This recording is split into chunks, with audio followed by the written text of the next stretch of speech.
Vamos ficar sentadinhos. Vamos dar início ao nosso culto de ensino. Você que trouxe sua espada.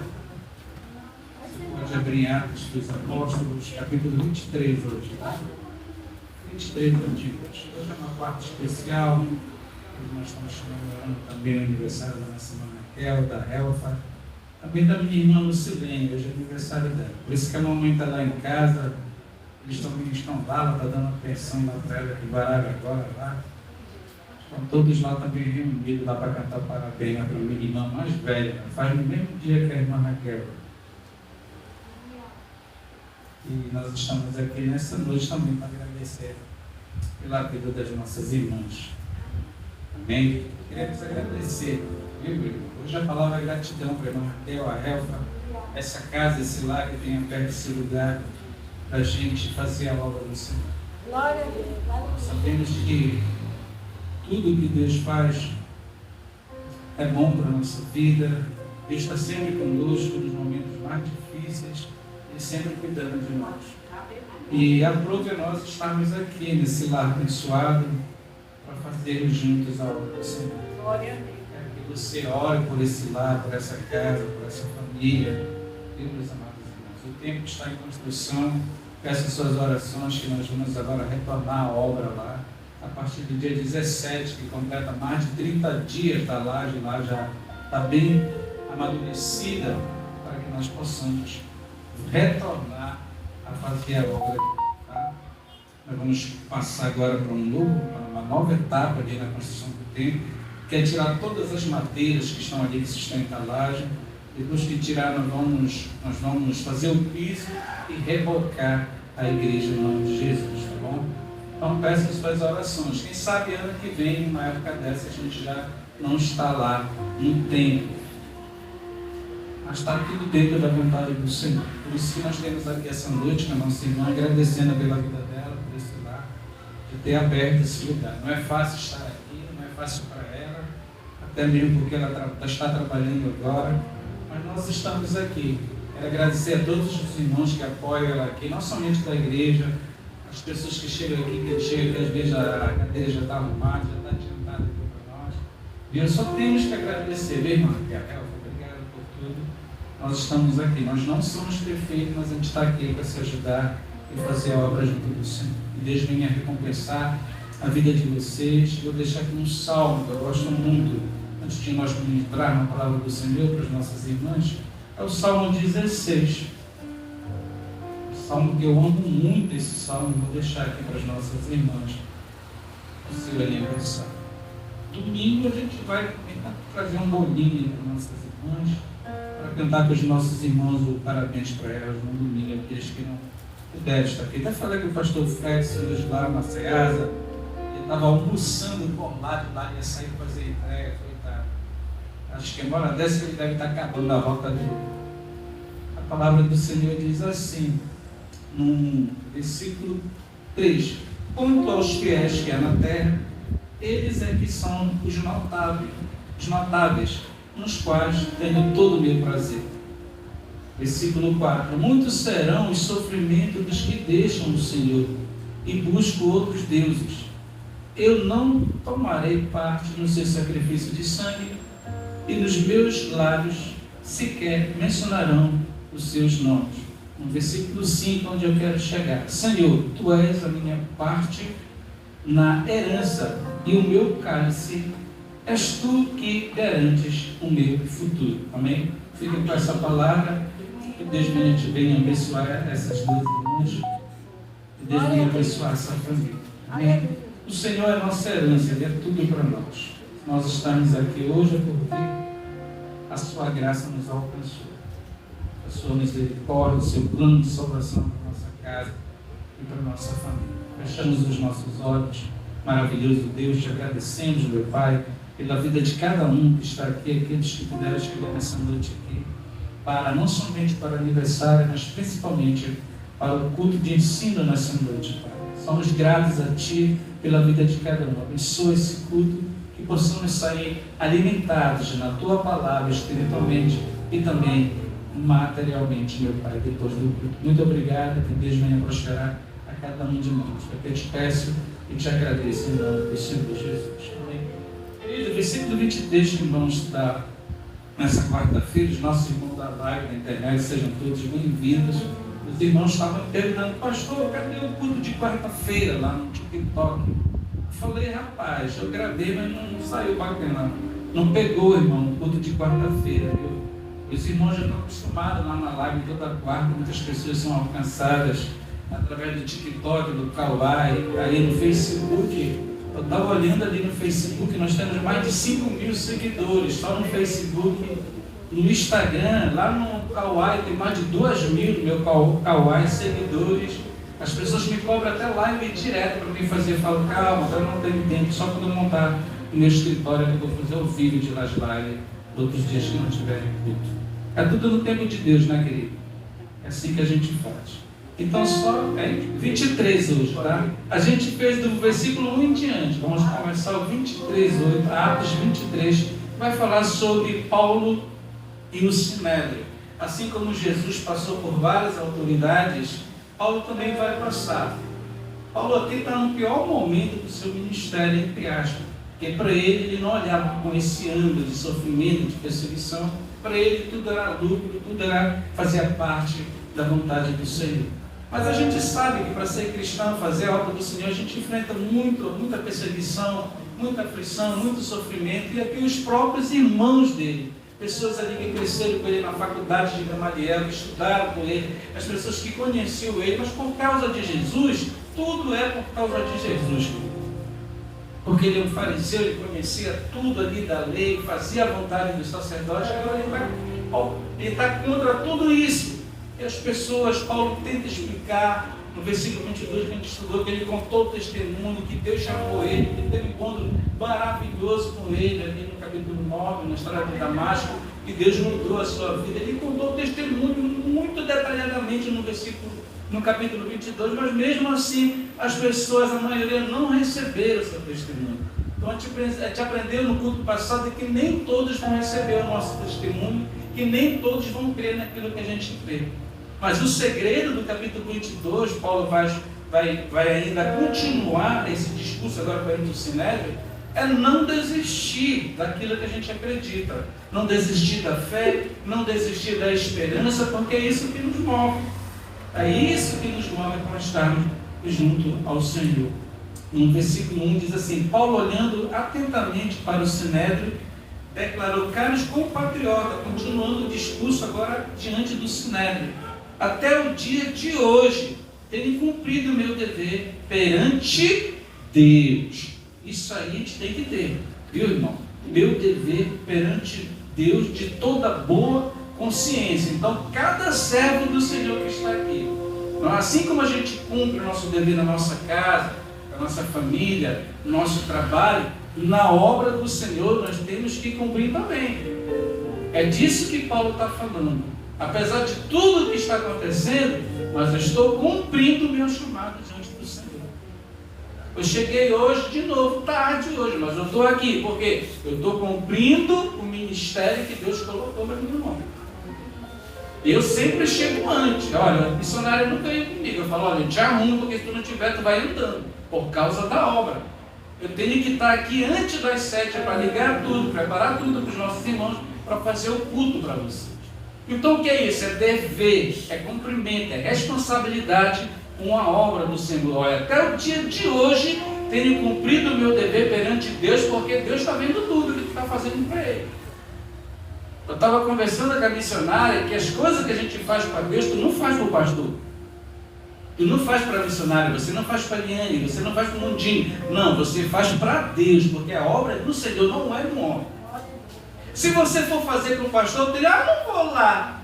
Então pronto, porque você está fazendo com o homem. Mas se você tiver se você tiver compromisso com Deus, você está aqui na quarta-feira, você está aqui no domingo, para fazermos juntos a obra do Senhor.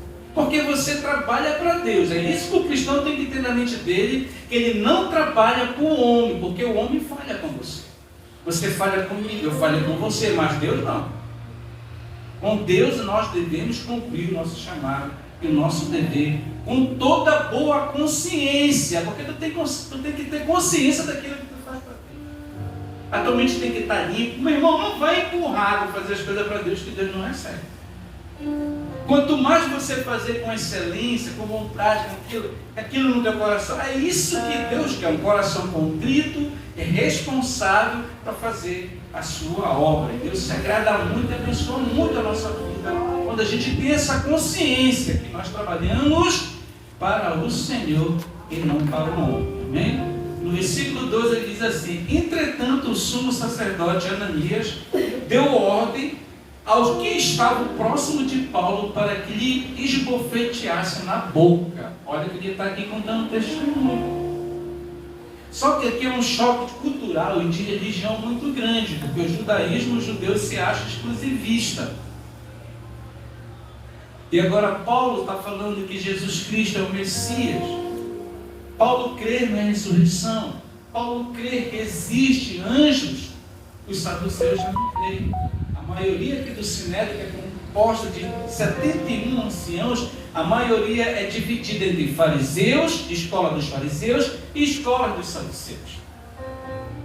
E Paulo de novo contando um testemunho, falando a verdade, e agora ele pega a bufetada na cara dele por falar a verdade. Muitas das vezes, queridos irmãos, quando você fala a verdade com uma pessoa, se ela não tem essa boa consciência, soa como um arrogante, porque a verdade sempre vai doer na nossa vida. Mas ela tem que ser falada, ela tem que ser pregada, porque é a palavra de Deus. A verdade dói, a frase é essa. Eu tenho até um livro que eu já escrevi. Esse livro, irmão, foi perdido esse livro. E a pessoa que perdeu esse livro está debaixo da terra. Ele brincou com as coisas do Senhor. O cara foi na minha casa, eu escrevi esse livro, ele tinha quase 170 páginas. A verdade que dói, o nome do livro era esse tema. Não sei se um dia eu vou ter força para escrever de novo. Foi uma coisa que me entristeceu muito. Essa pessoa chegou na minha casa, eu recebi ela com toda a boa vontade, e ela pegou, foi lá um dia, no outro dia ela falou: olha, eu preciso levar para minha casa essa CPU. Ele levou para a casa dele a minha CPU, até hoje essa CPU não voltou. E não era nem minha, era do meu tio, quando eu morava ali ainda em frente, em cima do Lava Jato, ali em frente ao Sabiá. Da congregava ali com o pastor Márcio na fonte de vida, ali perto da feira. Faz isso aí uns 7 anos atrás. Eu falava para ele: meu irmão, me dá pelo menos um HD, que a minha preocupação era com o meu livro. Estava tudo escrito bonitinho, irmão. Foi Deus que me deu. Eu digitei tudo no celular, aquele livro, depois eu organizei, deixei, estava tudo pronto com capa, tudo. Essa pessoa não me devolveu a CPU, ela não me devolveu o HD, que hoje está debaixo da terra. Que brinca com as coisas de Deus, tantas oportunidades que Deus deu àquela pessoa, e aquela pessoa não valorizou o talento que Deus deu a ela, e hoje está debaixo da terra. Não brinque com as coisas do Senhor, e não brinque com o ungido do Senhor, viu? Por isso que o rei Davi não matou Saul, porque ele sabia que Saul era um ungido do Senhor. Ele sabia também que Deus tinha um plano na vida dele, de colocar ele ali no patamar tão alto, porque ele valorizou o Senhor, o trabalho do Senhor, e o Senhor fez grandes coisas na vida de Davi. Agora, esse sumo sacerdote, querido, é um homem, é um líder religioso, aqui de Jerusalém. Um homem que era para ter uma consciência poderosa, assim como Gamaliel, de saber julgar as pessoas. Sabe o que eu vejo aqui na época de Jesus? Todos os sumos sacerdotes estavam corrompidos. O dinheiro corrompeu a mente daqueles grandes líderes. Por isso que Jesus chega lá e tira todos aqueles cambistas de frente da igreja. Porque já não era mais ali na frente da igreja uma casa de oração. Ali as pessoas vendiam, faziam comércio, meu irmão. Uma obra, aquilo que era sagrado ao Senhor Jesus Cristo. Então esse sumo sacerdote aqui, ele manda logo bater a boca de Paulo para que ele viesse se calar. Isso jamais poderia acontecer se realmente aqui ele estivesse na presença do Senhor. Amém? Continuando no versículo 3, diante disso Paulo lhe afirmou: Deus te ferirá, parede caiada, pois tu estás sentado para julgar-me segundo a lei e contra a lei, mandas que eu seja agredido de forma alguma. A lei de Moisés não mandava você dar uma bufetada na cara de uma pessoa. de você bater. Jesus também recebeu esse tratamento diante do Sinédrio, porque as pessoas não viam ele como um grande profeta, como um grande Messias dessa terra. Versículo 4 diz assim: que estavam ao redor exclamaram: como ousas insultar o sumo sacerdote de Deus? O negócio está tão corrompido que Paulo nem sabia que aquele homem era o sumo sacerdote. Para ver como era que estava corrompido aquele sistema religioso. No versículo 5 Paulo vai falar: então Paulo replicou: eu não sabia, irmãos, que este homem é o sumo sacerdote. Afinal está escrito: não falarás mal de uma autoridade do teu povo, porque Deus não suporta isso. Você falar mal do seu pastor, você falar mal do seu irmão. Se você tem alguma coisa contra o seu irmão, chama ele, conversa com ele, se entende com ele. No reino de Deus não existe briga, filho. Existe diálogo, existe conversa, para que chegamos a um acordo comum e glorificarmos o nome do Senhor Jesus. O versículo 6 diz assim: contudo, sabendo Paulo que uma parte do Sinédrio se compunha de saduceus e outra de fariseus, bradou diante de todos: irmãos, eu sou fariseu, filho de fariseus. Eis que estou sendo julgado por causa da minha esperança na ressurreição dos mortos, porque Paulo pregava a ressurreição dos mortos. Porque se você não crê na ressurreição dos mortos, você nem é crente. Porque o âmago do Evangelho é Deus te ressuscitar no último dia. A ressurreição dos mortos é tudo na nossa vida. Por quê, pastor? Porque nós temos a certeza que a gente vai morrer se Jesus não voltar na nossa geração, mas que naquele grande dia Ele vai chamar todos aqueles que são salvos e ressuscitar no pó da terra. Eu tenho um amigo que ele é da rádio, ele está agora trabalhando lá em Goianese. Ele já me pediu os hinos para me mandar para ele. Eu vou ainda renomear meus hinos. Que eu mandei lá no grupo da igreja, mas não tem nome. Eu não tive tempo para isso, querido. Mas qualquer dia que eu chegar descansado, eu vou renomear tudo e começar a espalhar, porque já me falaram que ano que vem lá em Malcajima eu vou ter que ir cantar no Festival Vai, né? O Carlão vai me levar lá. Hoje veio recado de lá hoje para mim. Acho que Jesus já quer que eu viaje e comece a voltar aos palcos para glorificar o seu nome. A gente já vai se preparar para isso, viu? E eu já vou começar a enviar para as rádios, os hinos. Eu falei para o meu amigo: olha, eu fiz aqui os hinos, ficou bom. Está na inteligência artificial, mas está bacana, dá para fazer a obra do Senhor. Usando a inteligência artificial para fazer o bem, né, querido?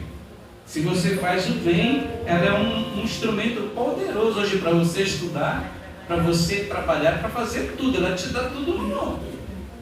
Então, é um instrumento para o bem para quem sabe usar. Mas o anticristo vai usar lá na frente para fazer o mal para a gente, prejudicar a nossa vida, né, queridos irmãos? Acho que possamos usar a tecnologia para o bem, fazer a obra do Senhor. Estamos usando para o bem, olha, o Facebook aí nós estamos usando para levar a palavra de Deus aos nossos irmãos, tá? Então, no versículo 6 que nós paramos, foi no 6, né? A gente vê aqui que os fariseus e saduceus vão entrar num grande debate por causa desse argumento de Paulo.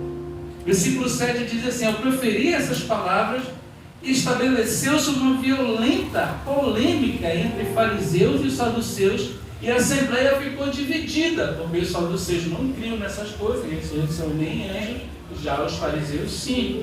Versículo 8 diz assim: porquanto os saduceus afirmam que não existe ressurreição, nem anjo, nem espírito. Os fariseus, porém, acreditam em tudo isso também. A igreja acredita.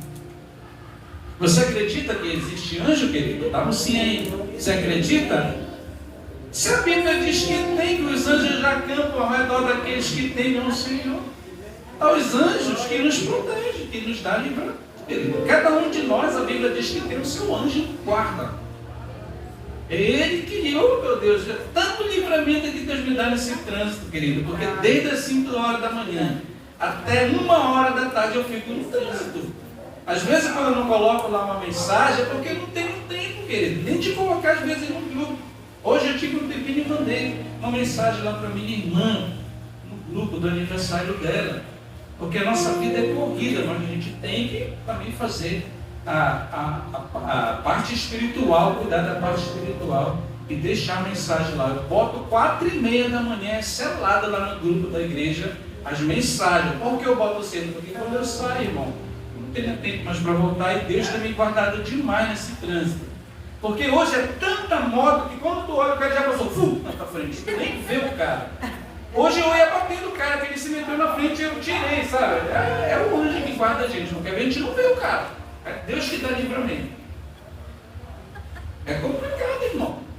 Antigamente, quando eu andava nesse trânsito, não tinha quase moto. Agora eu pegava em São Paulo, tá? É formiguinha, que eu paro no sinal de montoso. Te fecha. Irmã, quem está no trânsito sabe o que eu estou falando.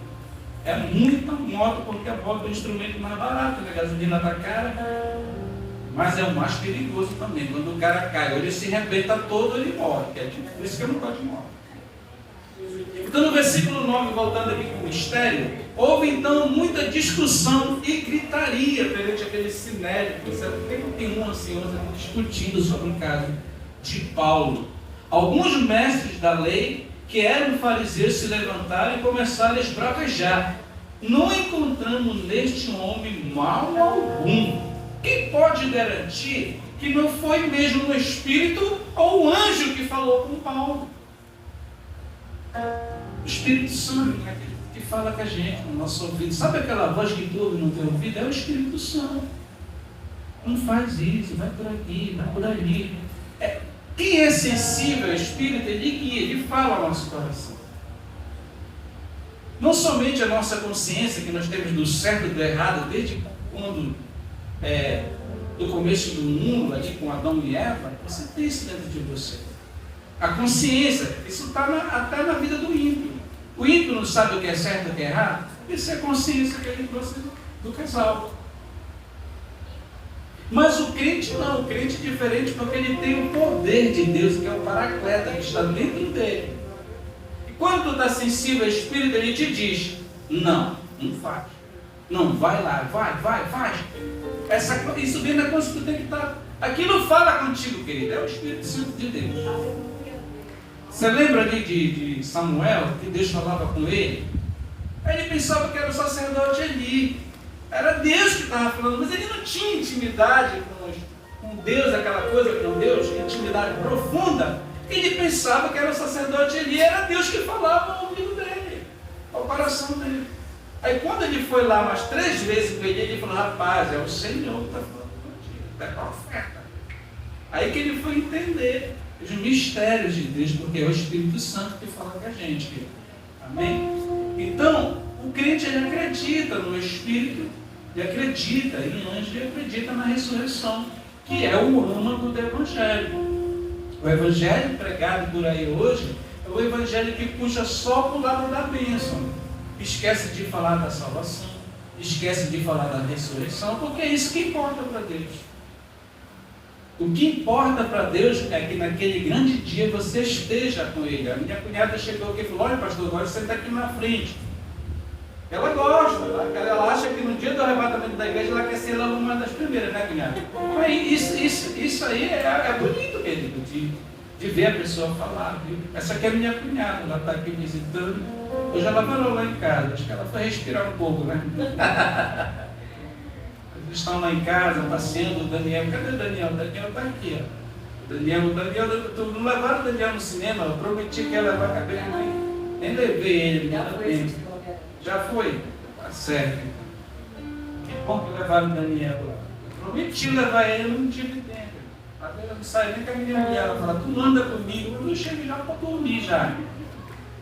Quem trabalha na Ceasa acorda 4 horas, tem que estar lá 5 já sai trabalhando e chega muito cansado. Entendeu? Não é fácil não. Mas tem dia que eu levo ela para comer alguma coisa. Não levo muito, eu até comprei uma vitamina para ela emagrecer. O cara falou, olha pastor, isso aqui emagrece, é para te cortar a gordura do fígado, é natural, 60 pílulas, um pote assim. Eu trouxe para ela, come aí, eu emagrece uns 10 quilos aí. Se ela emagrecer 10 quilos, eu vou dar de presente um iPhone para ela. Ela emagrecer 10 quilos, que ela vai ficar um pitelzinho, que ela é muito bonita, né? Amanhã já dá. Ela é bonitona, mas ela tem que emagrecer mais. Será que ela consegue um iPhone, mano? Toma antes do almoço. Isso aí, ele falou o seguinte, é uma pílula antes do almoço e uma antes da janta. E despeja tudinho ali quando vai fazer necessidade. E no outro processo que não pode falar aqui. Amém? Então é isso aí, meus amados irmãos. Vamos aqui, já estamos terminando, tá? Vamos hoje até o versículo 11, para não passar os irmãos que vão cantar os parabéns para o nosso irmão aqui. Deixa eu ver aqui. Vamos para o versículo 10 agora. Diante disso, a discussão se tornou tão acirrada que o comandante teve receio que Paulo fosse estraçalhado pela multidão enfurecida. Então ordenou que as tropas descessem e tirassem a força do meio deles e o levassem para a fortaleza. Já pensou o que é isso, irmão? A tropa romana teve que entrar lá e tirar ele de lá do Sinédrio para levar lá para a fortaleza Antônio, para proteger e cuidar dele, porque na verdade os judeus queriam matar ele. Os caras tão enfurecidos com Paulo, eles queriam matar. Nós vamos estudar na quarta-feira passada que eles queriam matar Paulo. Só que Deus tinha um plano na vida de Paulo para levar ainda Paulo para Roma, para testemunhar o nome do Senhor. No versículo 11, para a gente encerrar nessa noite, na noite seguinte, o Senhor surgiu ao lado de Paulo e lhe afirmou: olha, isso aqui é muito importante, presta atenção nesse versículo aqui. Depois de toda essa perseguição, depois de tudo que Paulo está enfrentando, o Senhor veio agora consolar ele aqui. Que é isso que Deus faz na nossa vida. Olha, no versículo 11. Na noite seguinte, depois de Paulo ter passado todo aquele processo, arrancaram ele do Sinédrio, levaram ele para a fortaleza Antônio, tiveram que colocar a tropa romana lá para ir buscar ele, o comandante da tropa. E na noite seguinte, o Senhor surgiu ao lado de Paulo e lhe afirmou. Esse lado aqui, irmão, é a mesma palavra no grego para consolador, o paracletos, que é o Espírito Santo que nos consola. Aqui, se fosse trazer uma versão perto do original, seria assim: na noite seguinte o Senhor surgiu como um consolador, como um paracleto para consolar e cuidar dele, acalentar a alma dele. Ele afirmou: ser corajoso, a mesma coisa que ele falou para Josué, para Gideão: ser corajoso, Paulo. Assim como deste testemunho na minha pessoa em Jerusalém, deverá de igual modo testemunhar lá em Roma. Mas para Paulo chegar em Roma, as pessoas vão querer matar ele antes que ele chegar lá. Só que Deus já tinha falado que ele ia para Roma. E quando Deus fala uma coisa, tem que se cumprir. Amém? Então vamos ficar de pé. Coloca o hino aí, que eu quero orar, para que nós possamos encerrar essa parte aqui, primeira parte do capítulo 23, para que possamos também cantar o parabéns às irmãs e nos deleitarmos na presença do Senhor. E maravilhoso e eterno Deus, eu te agradeço, meu Pai, por essa oportunidade que Tu nos deste nessa noite de estarmos aqui na Tua presença. Somos gratos a Ti, Senhor, por Tu ter cuidado de cada um de nós. Somos gratos a Ti, Senhor, pela vida de todas as famílias que estão aqui conosco nesse ministério. Que venha abençoar aqueles que não puderam estar aqui nessa noite. As pessoas que estão na live, que elas possam receber a oração nessa noite. Somos gratos a Ti, porque quando Tu falas, Senhor, as coisas se cumprem. Apesar de todas as perseguições e sofrimentos e tribulações que esse homem de Deus, o apóstolo Paulo, passou, Tu chegaste, acalentaste ele, cuidaste dele, encorajaste ele, porque é isso que Tu faz na nossa vida. Quando a gente está passando por um processo doloroso, principalmente de saúde, ou a perda de alguém da nossa casa, da nossa família, Tu está ali sempre nos consolando, vindo as pessoas ao nosso lado, para trazer uma palavra de esperança e de fé, para nos fortalecer diante de Ti. Por isso, nessa noite, nós Te agradecemos por essa palavra. Te agradecemos, meu Pai, pela vida de cada um, pelas famílias dessa terra, do Brasil e do mundo. Nessa noite eu quero te apresentar, Senhor, os colombianos que sofreram com esse terremoto ali, meu Pai, que já chegou quase 300 pessoas mortas ali no território da Colômbia. E a cada dia a gente vê que os sinais se aproximam, Senhor, do arrebatamento da tua igreja. Os sinais estão aí, Pai, os terremotos, a violência. Nós estamos vendo aí, meu Pai, as brigas, as intrigas no mundo, os noticiários de maldade do homem. As palavras se cumprem, Senhor, diante dos nossos olhos. E nessa noite eu quero te apresentar, Senhor, cada família ali na Colômbia que está passando esse processo de sofrimento, assim como os nossos irmãos da Venezuela também passaram esse processo. Muitas pessoas, através desse terremoto ali na Venezuela, estão se convertendo ao Senhor Jesus. Muitas pessoas estão ali entregando as suas vidas ao Senhor Jesus, porque viram que esse sinal foi muito forte ali na Venezuela e também agora na Colômbia. Eu quero te pedir, meu Pai, que tu venha guardar o nosso país, porque é muito triste, meu Pai, ver as pessoas sendo tiradas daqueles escombros, vendo as pessoas sem vida ali, perdendo as suas vidas, a sua casa, o seu patrimônio. Que tu venha nos livrar, Senhor, que tu venha nos guardar de todo mal, que tu venha proteger essa nação desses males que virão sobre a terra agora no final dos dias.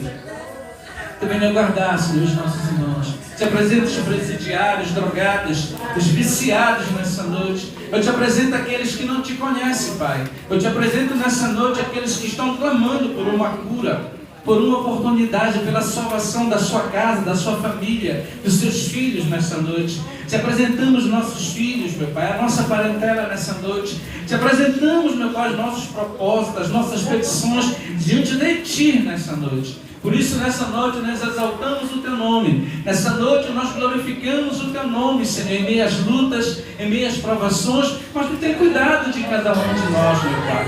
Por isso, nessa noite, Pai, nós glorificamos e exaltamos o Teu nome pela vida das nossas irmãs que estão aqui nessa noite, fazendo aniversário, Pai. Também te apresenta a minha irmã Lucilene Guimarães, que também está, Senhor, fazendo aniversário hoje. A irmã Raquel, a irmã Helva, que tu venha guardar, Senhor, as tuas servas, que venha dar muitos anos de vida, paz, prosperidade, salvação na sua casa, na sua família, no meio da sua parentela. Nós profetizamos, meu Pai, um ano de bênção, um resto de ano agora, no segundo semestre, que venha dar muita força, muito querer, muita vontade em seus corações, em fazer principalmente a tua obra do querer. Que tu venha abençoar este lar, que tu venha abençoar as famílias desse lar, que tu venha abençoar, Senhor, cada membro, Senhor, integrante dessa família, todos que estão aqui, a família da Edna, a família da irmã Ana, da irmã Maria que está aqui, da minha cunhada que está aqui, todos os nossos irmãos, a irmã Elisa que está aqui, a irmã Rosângela,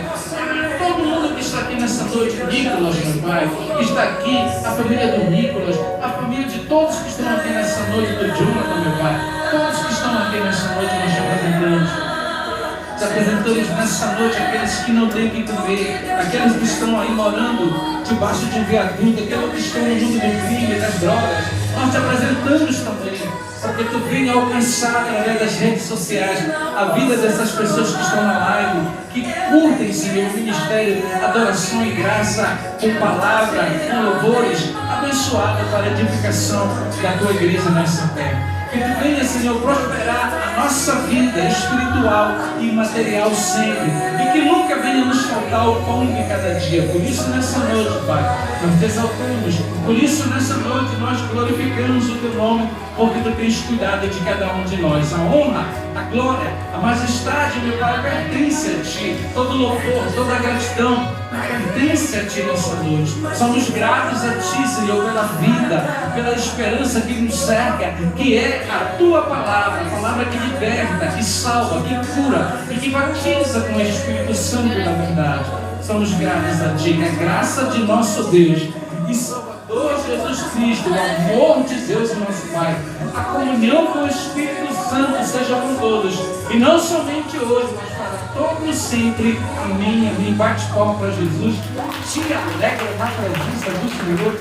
Agora eu quero chamar aqui a Helva, a Raquel, para que possamos cantar o parabéns às nossas irmãs. Venha aqui na frente, irmão.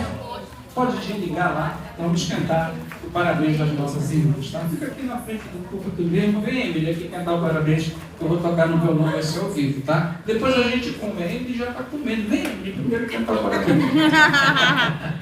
Vem aqui, Emília, vamos cantar o parabão.